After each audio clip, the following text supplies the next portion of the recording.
Mayan Prophecies, Katapusan ng Mundo 2012, pero bakit di nangyari? Hi mga idol, it's me again, let's go. Naalala mo pa ba ang 2012 End of the World Prophecy?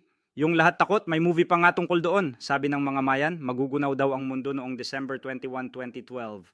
Pero ayan, buhay pa rin tayo ngayon, di ba? So ang tanong, bakit hindi nangyari? Ayon sa mga ancient Mayan, meron silang long count calendar, isang napakatagal na sistema ng panahon na nagsimula pa noong 3114 BC. Ang calendar na to ay may cycle ng 5,125 years at natapos nga noong December 21, 2012.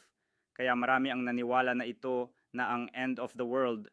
Pero sabi ng mga eksperto, hindi end ang ibig sabihin, kundi end of a cycle, parang paglipat ng taon o reset ng panahon. Ang mga Mayan ay mahilig sa astronomy at kosmolohiya. Sinusubaybayan nila ang galaxy at planetary alignments. Noong 2012, nagkaroon nga ng rare alignment ng Earth, Sun at Milky Way Center. Kaya akala ng iba ito na ang cosmic sign ng katapusan.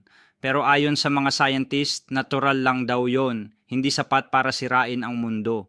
Walang giant asteroid, walang super solar flare, at walang multo ng ancient gods na bumalik. Pero sa pananaw ng mga spiritual believer, hindi naman talaga literal ang prophecy. Ang 2012 daw ay simbolo ng bagong era, isang panahon ng pagising ng kamalayan ng tao o spiritual awakening. Kaya siguro hindi nasira ang mundo, pero nagbago ang pag-iisip ng sangkatauhan. Maraming nagsimulang magtanong, magising at maghanap ng totoong kahulugan ng buhay. Ikaw, idol, naniniwala ka ba na nagkamali lang ang Mayan calendar? O baka naman tama sila, pero ibang klaseng katapusan ang dumating, hindi ng mundo, kundi ng lumang kamalayan ng tao?